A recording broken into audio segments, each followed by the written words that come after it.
Good morning. Good morning. It is Monday, June 22nd, 2026. We are here on planet Earth. It is 7:01 a.m. Waiting for everyone to join in here today. Good morning. Good morning. Welcome in. Welcome in. Welcome in. Welcome in.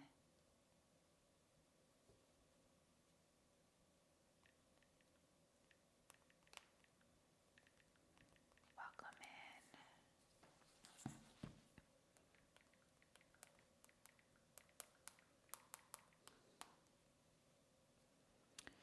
in. In this message today, welcome in everyone. Good morning. Good morning. Good morning, everyone. Happy Monday here. In this message today, I want to talk to you guys about understanding and knowing your boundaries. To understand something is to know it, and to know it is to understand it. It is so easy in life to go through the motions, to show up, to do the things we do, especially with our roles and responsibilities that we play here on earth, to just go through the motions without fully understanding and asking ourselves, what do I need in this situation?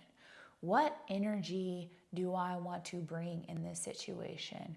What energy do I want to open myself to absorb from others in this situation?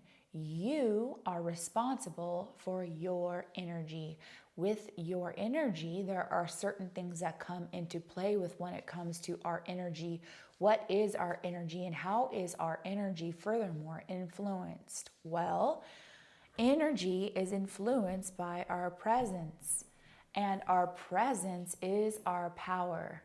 When we find ourselves with a different energy, when we find ourselves out of presence, when we find ourselves going through the motions, there's a few things I want you guys to take into consideration when it comes to the energy that we're bringing and the energy that we're absorbing. Number one, setting healthy boundaries. What does this mean? If you notice yourself in a situation where, let's say, the person that you are supposed to meet is running late, it is so easy to fall into their frame. They're running behind and saying in our mind, where are they? What's going on? What? And then you actually start to form a subtle resentment in your mind about the person that's actually late. You start to form a resistance, yes, and then absolutely you start to form a resistance, and then you can get resentful. What is resent? What is resent? Resent is the result of failing to speak your need in an opportunity when you can speak your need. Resentment comes when you've allowed people to do what they do as they do, but then you're looking at them as the problem and the cause of your dis-ease. Your lack of presence in that moment is easy to be pinned on someone else, because it's always easy to give the power to somebody else. That's easy. It's their fault. It's them.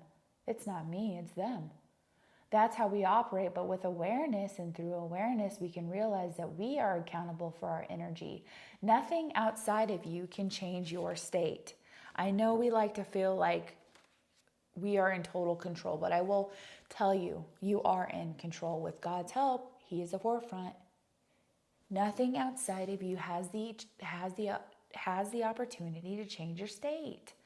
We might allow it to, but if you fully get to the grip of that, you realize that nothing outside of you can affect you. You know, you hear David Goggins say, can't hurt me. What does that actually mean when he's saying can't hurt me? He's saying that nothing outside of him affects his state negatively. Nothing hurts him. The same way nothing hurts me, nothing makes me feel no one can hurt me, nothing hurts me, or it's something like, no, can't hurt me. And if can't hurt me is true, then we must also look at the other, what's the opposite of hurt? Can't heal me. There is nobody that can heal you. There's nobody that's coming that can make you feel a different way other than the way that you're accepting to feel yourself. Healing and love and all of the things that we talk about, my aunt taught me this, love is an inside job. Peace is an inside job. Presence is an inside job. Now, with presence, there's things that we can do to look outside of ourselves to help regulate and activate that greater sense of presence that's within us. We talk about listening to the sounds. We talk about listening to the birds. We talk about connecting to nature. We talk about connecting to our breath, connecting to our step, connecting to our voice. All of those things are ways for us to regulate and come back into the present moment. And you can do that yourself. That's why I come here on these calls. I give tips and tricks and all the things for us to make our lives better, but you ultimately, mamas, are the ones that can regulate yourself. But so often it's easy to think, allow our kids to regulate us. If this goes unchecked, you're waiting for your kid to do the right thing for you to feel good. You're waiting for the kid to be peaceful for you to feel good. What if today you realize that our kids, the ones around us, are being attuned to our regulation or dysregulation? You set that stage, and it starts from within. So it's easy to give our powers to everyone else. Realize the power's from within. With God, whatever God you pray to, whoever that is for you, there is a higher power at play, I believe. And maybe you're not a believer, and feel free to unsubscribe or feel free to exit if this isn't resonating with you, because the last thing I want to do is force somebody to be in a place that they don't want to be. Right here in this channel, in this podcast, we're talking about self-accountability for where are we responsible for our energy? Where and how are we taking accountability for our mood? Now let's go into moods. If you woke up in a bad mood today, if you woke up into a negative mood today, I encourage you to first look at your labeling. When we label things, I'm in a bad mood. Okay, I'm in a bad mood.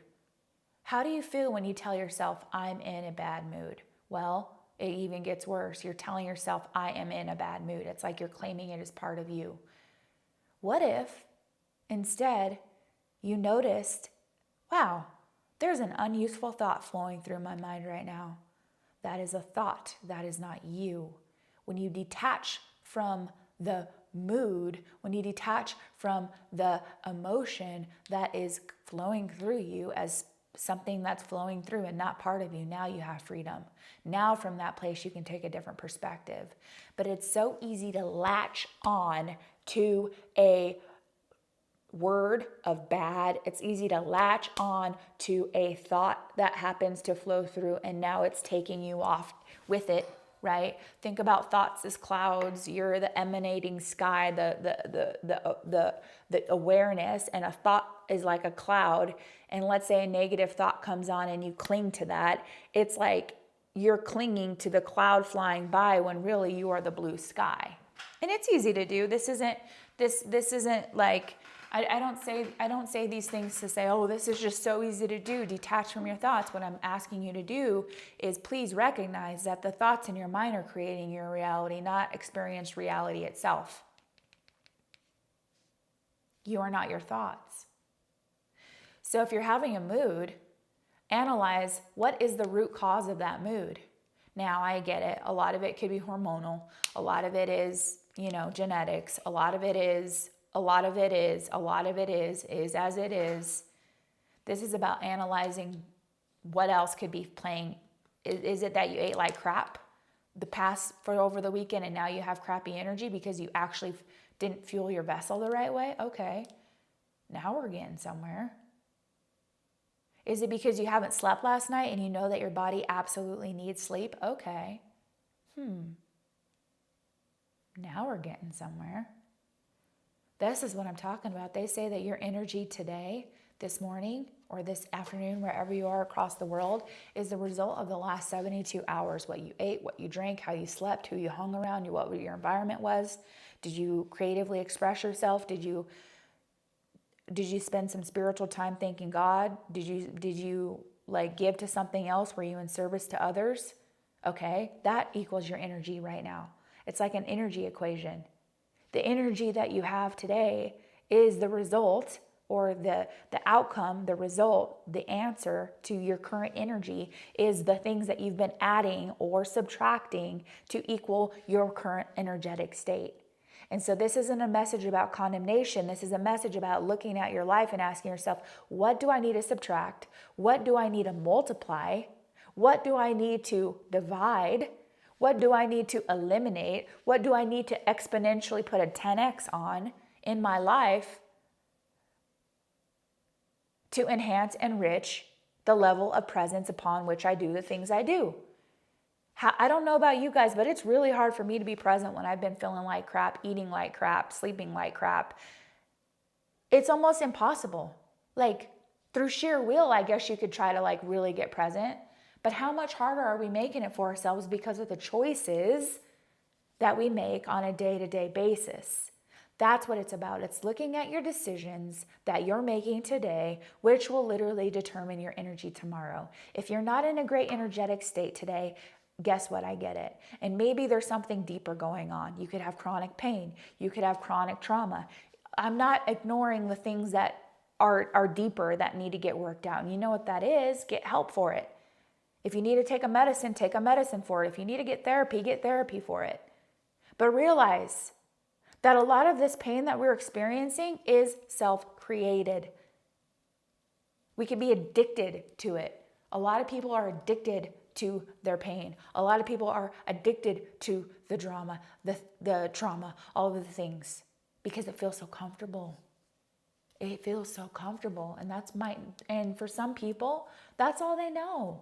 That might be all you know if you're here right now. All you know is pain, and all you know is blame, and all you know is shame, and all you know is not feeling good. And your not feeling good has now become the baseline of what you expect and what you think life is. You think life is just going through stress at day after day after day after day, asking yourself, why am I doing this? What's the point? If that's you this morning, I get it. I've been there too. And quite frankly, there's multiple days that I get there even through the middle of the day. I'm like, why am I doing this? Like, what's the point here? When I get into that state, I ask myself, well, where are my thoughts that are leading me to this? Like, what happened? What triggered the event? Cause and effect. I know yesterday I woke up in a great mood and today I'm not. So what's the difference? Ask yourself these deeper questions. What's the difference? What's the difference? You know what it feels like to be in a great mood. You know what it feels like to feel on top of the world. You know what it feels like to be lit on fire in presence, presently doing what you're doing, locked in, flow, whatever you want to call it. And you know when you're so far from that. Well, when you get so far from that, what happened in order for you to be so far from that? And what let's say you ate like crap all weekend, okay? Let's say you didn't eat food. You ate, it's not even food. It's like there is food and then there's fuel. I ask myself before I eat something, is this going to give me energy? Is this in alignment with my highest assignment? Is this in alignment with my highest energy? If it is, I'll eat it. If it's not, then I won't. That's a good question to ask yourself. That's a starting point. Before you put something in your mouth, before you drink something, ask yourself, is this in alignment with my highest assignment? Is this in alignment with my highest energy? Is this in alignment with what I know actually makes me feel good? Not in the momentary moment, but what actually makes me feel good long term? Okay, then partake. If not, throw it out. Don't eat it. It's that simple. We overcomplicate it. But furthermore, we must ask ourselves, why are we feeding and what are we feeding when we're deciding to make poor food choices? Are we feeding an insecurity? Are we feeding guilt? Are we feeding shame literally with food? Okay, that could be a situation to look at.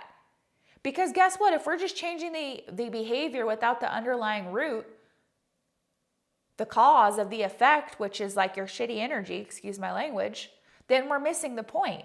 So we must go a level deeper, and we must ask, why are we choosing to eat bad food? Do we not respect ourselves enough to eat healthy food? For some people, that's a reality. They don't love themselves enough to feed themselves the right thing. They did a study.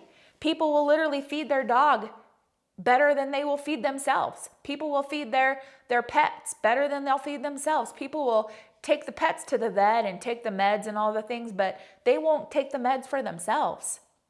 There's something off there. There's something off there. There's something off there. Care for yourselves. Ask a deeper question.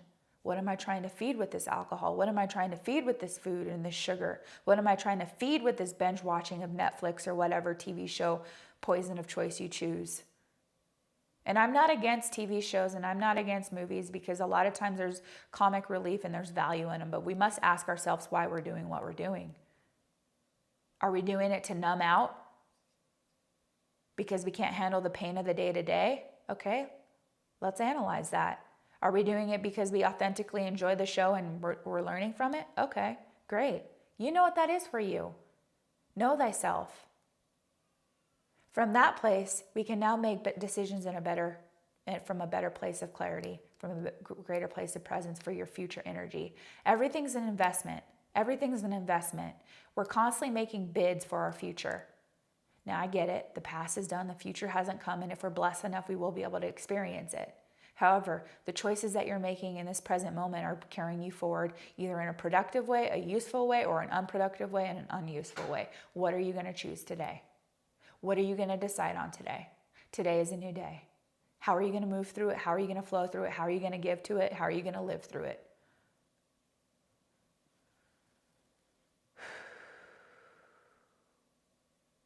It's up to you. And guess what? God is our ultimate. Jesus Christ, I believe, is our ultimate guidance, our ultimate Father through it. He will guide you. Ask him. Show me. Ask him to show me. Show me. Show me. And he'll show you. That's my message for you guys today. Make it a phenomenal one. As we close out this session, as we always do, I encourage you to be where you are, as you are. There's nothing to fix. There's nothing to find. There's nothing to correct. You're already whole. And as we settle into this present moment here and now, as you are, I encourage you to allow the seat, allow the bed, allow the ground, allow wherever you are right now to hold you. Allow it to hold you. Bring gratitude to the thing that holds you right now.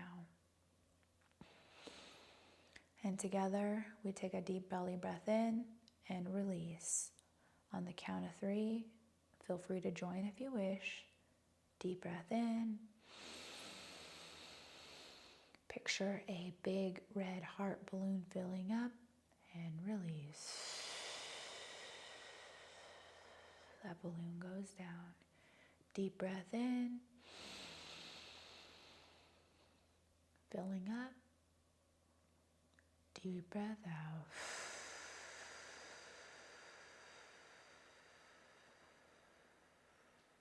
Release. That is a way to come back to the present moment, no matter the mood, no matter the groove, no matter the day, whatever way. You're able to come back to return to what is, which is this present moment here and now. There are no problems in the present moment. Our thoughts might lead us to believe that there's a problem, but there are no problems in this present moment. How do you know that? When you go to sleep at night, things seem to fade away. Quite frankly, you seem to fade away, this physical body. Notice the thoughts running your life. If gone unchecked, it can be pretty wild. I look forward to talking to you guys on Wednesday, same time, 7 a.m. Mountain Standard Time, and Friday as well, so set your alarm clocks if it's something you want to catch. And until next time, much love, take care, be well. Bye for now.